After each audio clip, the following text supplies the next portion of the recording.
Hello students,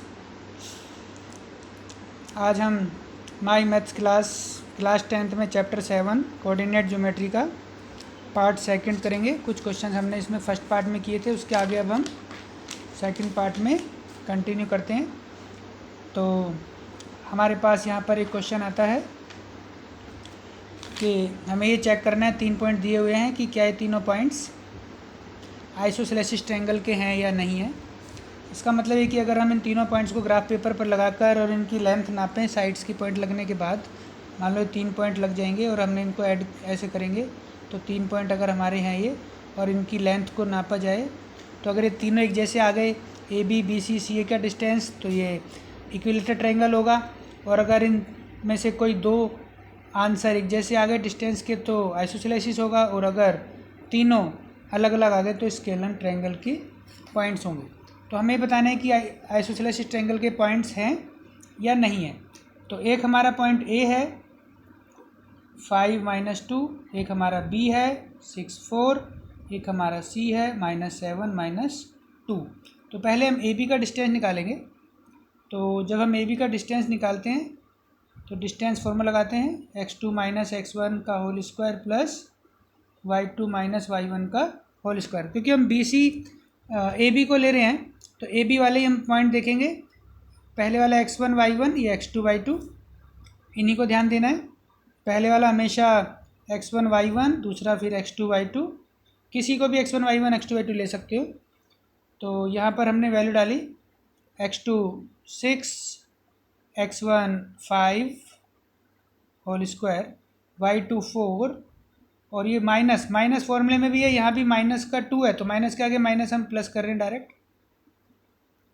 फिर यहाँ पर आ गया 1 माइनस होके यहाँ पे आ गया 6, तो इनका स्क्वायर हमने खोला 136, तो रूट में कितना आ गया 37 यूनिट्स।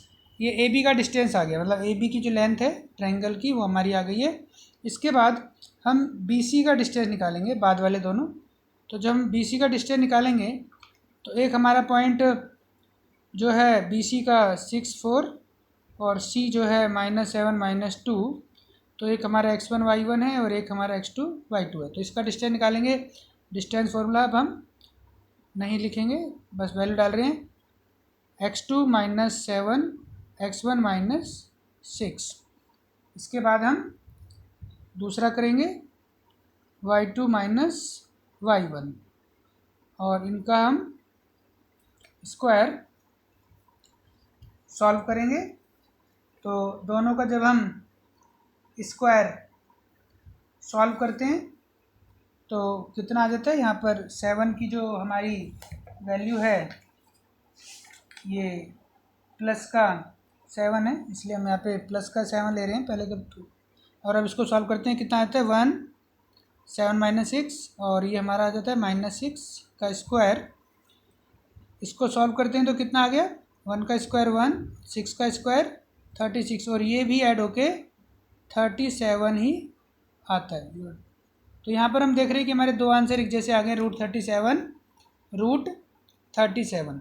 अब हम तीसरा, हालांकि दो हमारे इक्वल आ चुके हैं तो दो इक्वल आ गई तो आइसोसेलेसिस ट्रायंगल हो चुका है, लेकिन क्या पता तीसरा भी इक्वल हो, इसे चेक कर रहे हैं या नहीं। तीसरा इक्वल आ गया तो इक्विलेटरल हो जाएगा, तो इसलिए हम थर्ड ले रहे हैं ए सी।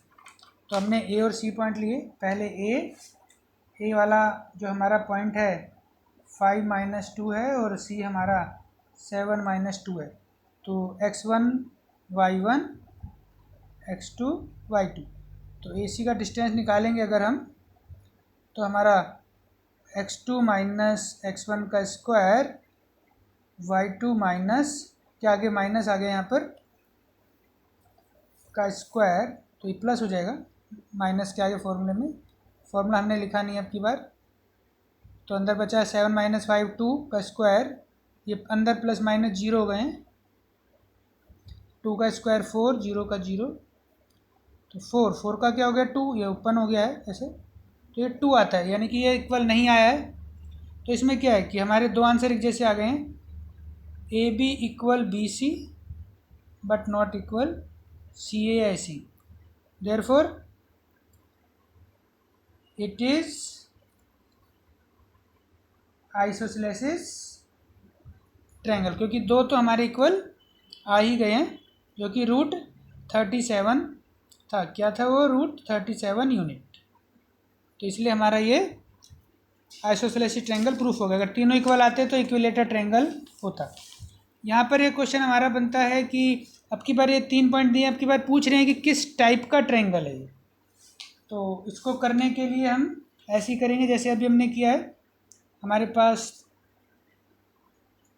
3 पॉइंट है। पहले हमने एक हमारा ए है, एक बी है और एक सी है।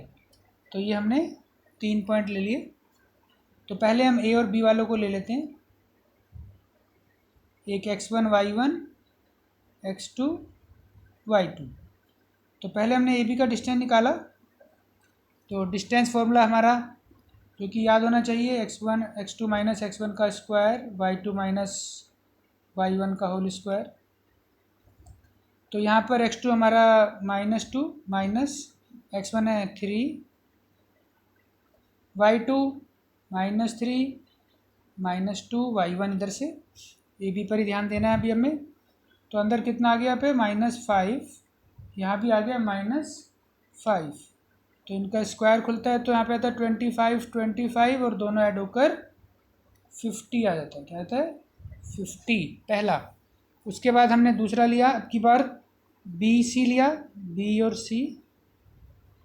तो ये हमारे पॉइंट है x1 y1 x2 y2। तो अब इसको हम करेंगे फिर से डिस्टेंस फॉर्मूला बी सी। तो यहाँ पर हम इसका जब फॉर्मूला लिखते हैं तो उसमें वैल्यू डालते हैं। फॉर्मूला हमने एक बार लिख दिया है।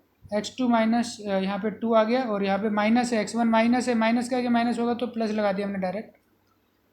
3 फिर से माइनस आ गया है और यहाँ पर हमारा 3 हो गया। अब इसको हम सॉल्व करते हैं।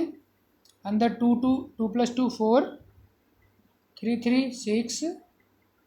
इसका स्क्वायर हम खोलेंगे तो रूट में 16 + 36 और हमारा आंसर आ जाता है दोनों ऐड करके 52 यूनिट्स। कितना आ गया? 52 यूनिट्स। अब इसको हम थर्ड करते हैं, हमारा ए और सी लास्ट वाला। इसको हम लास्ट वाले को अगर सॉल्व करते हैं तो हमारा आंसर देखते हैं कि क्या आएगा। तो सबसे पहले हमने ए ले लिया यहाँ पे 3 2 और सी हमारा 2 और 3 आता है। तो इसको हम निकालते हैं। हमारा एक x1 y1 है और एक x2 y2 है। तो ए सी का डिस्टेंस तो x2 2 - 3 y2 3 - 2। इसको हम सॉल्व करते हैं तो -1 आता है यहाँ पर और यहाँ पर 1 आता है। दोनों का स्क्वायर 1 1 यानी कि रूट में 2। तो ये वाला क्या आ गया हमारा? √2। तो यहाँ पर हमने देखा हमारे 3 आंसर आते हैं। हमारा ए बी का आंसर आता है 50 रूट में आता है, बी सी का आंसर आता है 52 यूनिट्स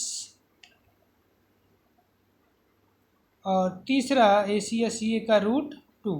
तो ये तीनों अलग अलग आ रहे हैं और तीनों अलग अलग आ रहे हैं तो स्केलर ट्रायंगल भी हो सकता है। लेकिन यहाँ पर एक और हो सकता है कि ये राइट ट्रायंगल भी हो। तो इसमें हमें पाइथागोरस थ्योरम को अप्लाई करना पड़ेगा। तो इसमें क्या देखना है हमें? जो सबसे बड़ा आंसर होगा उसको हमने अलग रखना है स्क्वायर में, क्योंकि हाइपोटेनस का स्क्वायर अगर वो है तो हम हाइपोटेनस मान के चल सकते हैं। उसको एक बार चेक कर रहे हैं हम कि हमने उसको हाइपोटेनस सिलेक्ट कर लिया। सबसे बड़ा आंसर का स्क्वायर अलग, बाकी दोनों साइड हमारी बचती है ए बी और ए सी। तो सबसे बड़ा आंसर हमने अलग रखना है का होल स्क्वायर। ए बी हमारा 50 रूट में और ये हमारा √2 है। सबके ऊपर स्क्वायर आ गया। सबसे बड़ी वैल्यू का स्क्वायर अलग, बाकी दो साइड के स्क्वायर का सम अलग। स्क्वायर से रूट कैंसिल हो जाता है तो 52 बचता है इधर। यहाँ पे हमारा 50 बचता है, यहाँ पे हमारा 2 बचेगा।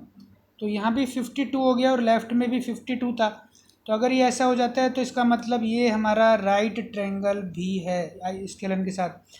तो इसका मतलब क्या? अगर मैं मान लो एक ट्रायंगल बनाता हूँ ऐसे ही ओरल सिर्फ समझाने के लिए कि हमारा एक ए बी सी था और सबसे बड़ी इसमें साइड आ गई है BC, जो कि √52 आ रही है सॉल्व होने के बाद 52 रूट में, ठीक है।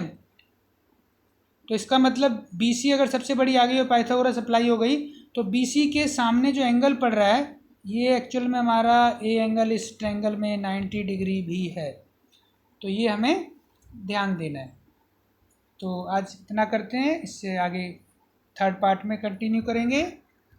ओके।